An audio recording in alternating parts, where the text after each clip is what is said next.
Hello everyone, I am Nitish and I am going to explain today a very interesting topic in the operating system, that is disk management.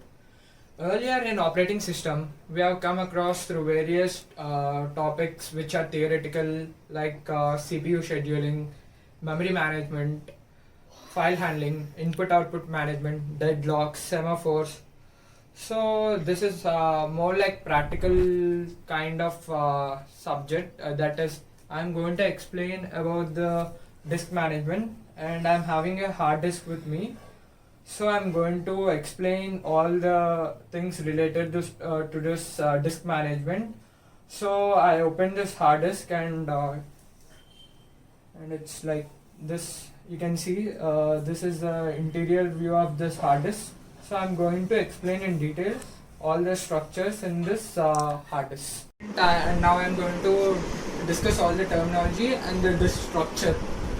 So a disk can perform two operations. One is read and another one is write. So what will be the status or the outcome of the read and write operation? There are three outcomes possible. One is successful completion, one is partial failure, and other than is total failure. So successful completion means we have done the operation. Now partial failure means some of the disk data will go back into the back sector. Back sector means it does not contain data, so the data written there is lost. So in that case we'll be having the partial failure, and another one is total failure. So these are the three outcomes, and I've written those all over here. And now let's get into the disk structure. So this is the hard disk. So I've drawn the magnified image of this interior view of the hard disk. So these separate disks over here are known as platters. Now we'll discuss all the terminologies because that's very necessary to know about the disk management. So if you don't know this, it will be hard to understand about the disk structure. So these are the platters. These platters are fixed on a single rod called spindle rod, and now all the disk rotates from this one at the same speed with the base as spindle. So this is read-write heads. These are known as and at the tip of these read-write heads, we have one of many tips which we can perform read or write operation. Tips can perform read and write operation on both sides. So it has communication of read-write on both the sides of the disk. If this is a disk on both top and bottom. So read-write heads can move in this direction as well as on this direction, so they can access the whole disk. The spindle rod is rotating so that these read-write heads can access the whole disk. Now if we look into this particular platter, there will be concentric circles which are known as tracks into radially multiple zones, and each zone is called as a sector. So this whole part is a sector. So disk will be having some coordinate system. So this coordinate consisting of tracks and sectors. Now all the disk will have tracks with the same radius. Considering all the platters will contribute to a cylinder. Cylinder means all the tracks available on all the surfaces on this disk platters having the same radius. And in this way, number of cylinders will indicate the number of tracks per surface area. So we are having different cylinders. They are also concentric circles, so they will contribute to different cylinders. Now what is a sector? Sector is radial in which a disk is divided. Track is nothing but the concentric circles. Cylinder, just now we have seen them. Now it comes to allocation unit. If we have data over here and data over here, we can easily isolate them. because they are at the same track but different sector.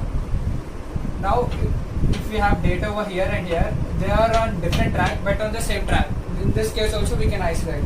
But if they are on the same track and same sector, we cannot isolate that data. So now allocation unit is the portion of the same sector and the same track in which the data cannot be isolated, and allocation of allocation unit is not possible. We can do one small simple experiment.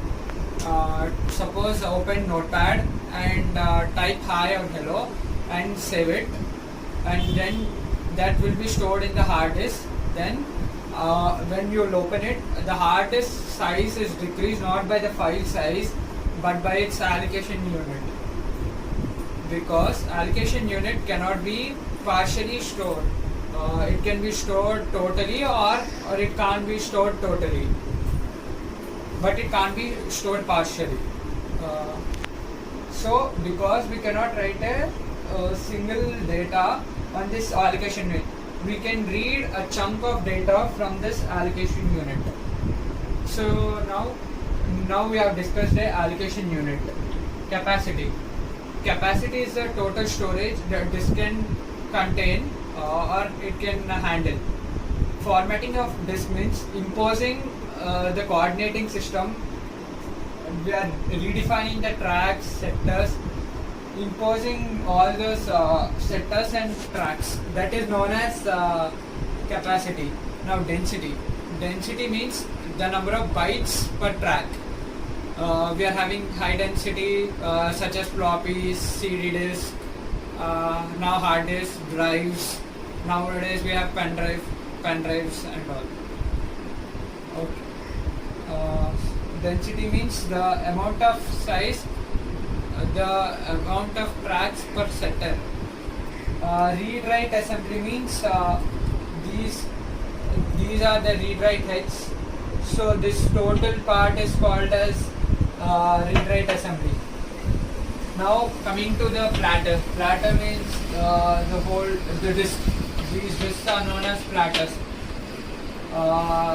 So now we completed platter. Spindle rod is nothing but rod on which all the disks are rotating at the same speed. So now transfer time. It is like reading the data and writing the data from the disk will have some delay. And why delay?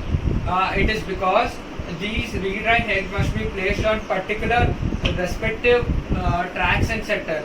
So the time taken by the read-write head to be kept on a respective track is called as seek time, and the time taken by the read-write arm to be kept on the respective sector is called as latency time. So again I am repeating. So seek time, it is the time required to keep the particular read-write on the particular track, and latency time, it is the respective time to keep the read-write arm on the particular sector. So that is about transfer time. Now it's about disk partition. Disk partition can be done in two ways: logical partition and physical partition. Physical partition is caused by third-party applications and third-party commands. Logical partition means a single disk is broken down into different drives, whereas physical partition means several disks. When several disks are operating on the same system, it is known as physical partitioning. Okay, that's it. And now I am going to show all this spindle rod, the platters, tracks of this hard disk. This is the spindle rod, and this disk visible over here is one of the platter disks, and there are multiple disks one over the other. This is the read-write arm, and this is the read-write arm assembly which is used to read and write the data on the disk. That's it. Thank you.